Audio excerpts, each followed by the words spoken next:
Joining me now in the hot seat, my old friend, Republican Senator Ted Cruz. Senator, thank you for joining us. We go way back to the old days, the Texas Solicitor General days, if I'm not mistaken. Senator, you're leading the charge to abolish the IRS. I think that's a fantastic idea. Tell us your plan.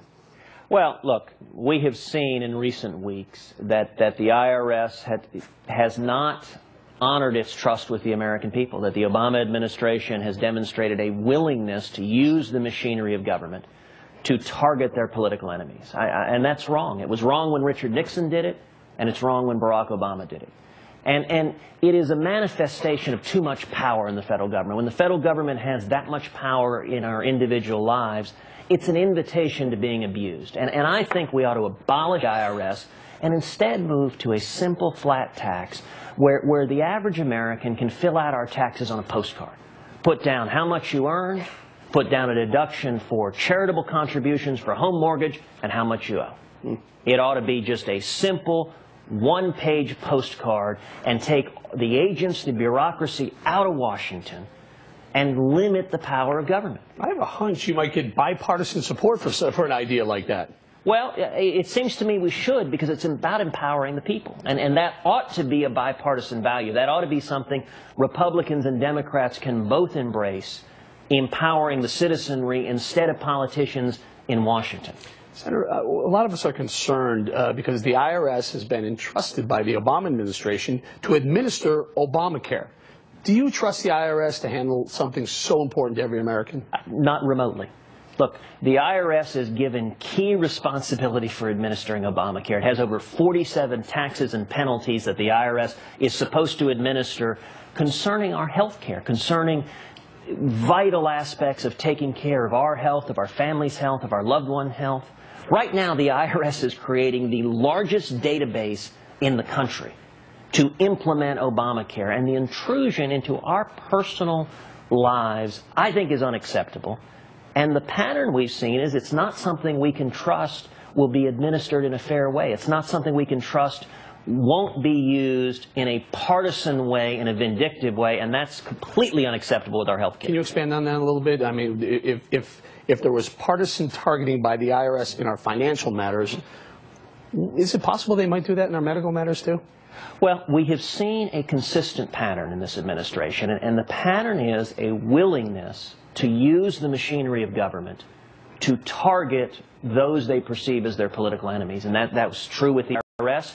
It's true with the Department of Justice that has been targeting reporters, targeting Fox News, going after reporters that would dare be critical of this administration.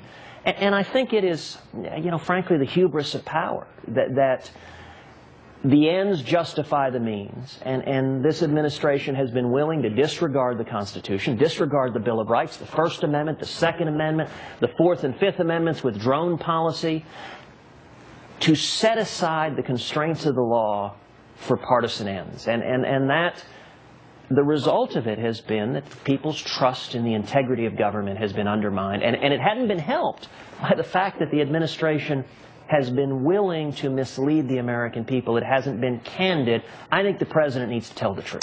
So you bring up at least two of the three pending scandals, ongoing scandals, playing out in the Obama administration right now. But the promise of transparency that they gave us has given way to denials, deflections. What would you tell President Obama to do? Would you tell him to step aside? I would tell the president to tell the truth.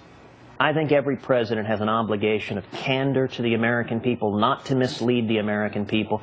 We have seen in recent weeks at least two instances of senior administration officials committing flat-out falsehoods. Number one, the White House press secretary, speaking on behalf of the President of the United States, stated that neither the White House nor the State Department had edited the talking points on Benghazi other than changing the word consulate.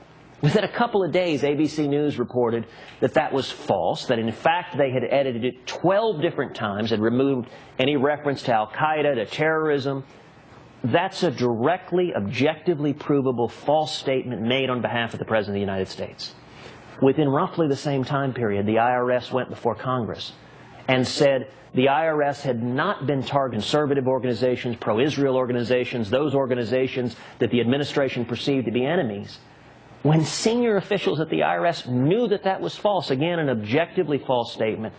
And I think that pattern undermines trust in the integrity of our democratic institutions, and I think the president needs to take responsibility.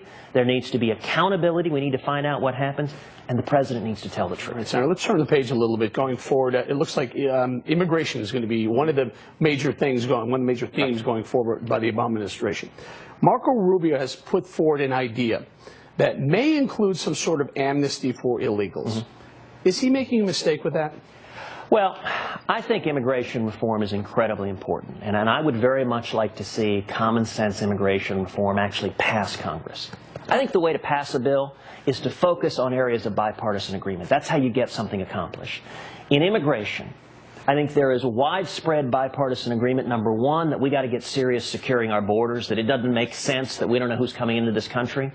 And number two, that we need to improve, we need to streamline and expand legal immigration so we can remain a nation that welcomes and celebrates legal immigrants. You know, my dad came to this country 55 years ago, penniless from Cuba, not speaking English, seeking the American dream. That is our shared heritage.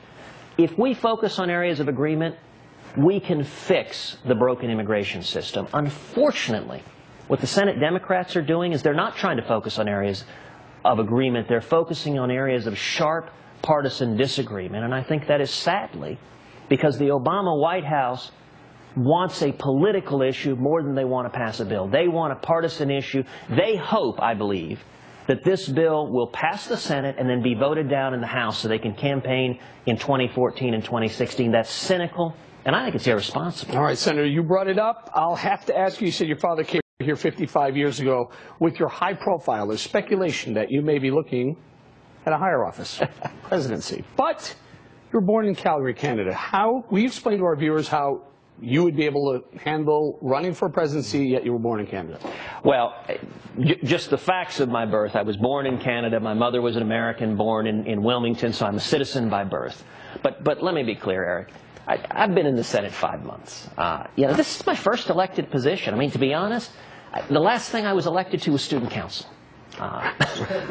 My focus is on the U.S. Senate. The U.S. Senate is the battlefield right now. I mean, we are fighting, I think, to turn our country around. We're at the edge of a cliff. We're at the edge of a fiscal and economic cliff. We need economic growth back. We need opportunity back. And so 100% of my focus is on the U.S. Senate right now and helping Republicans win the Senate in 2014. Senator, I'm a big fan of yours, so when Senator McCain said that you and Senator Rand Paul were wacko birds, I was a little mad about that, I got to be honest with you. Have you figured out what a wacko bird is yet? You know, I don't know, and I like and I respect Senator McCain. He is a national hero. He is a patriot. He's a man of great integrity.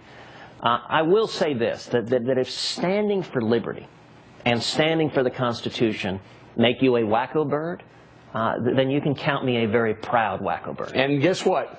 I will be a wacko bird right back.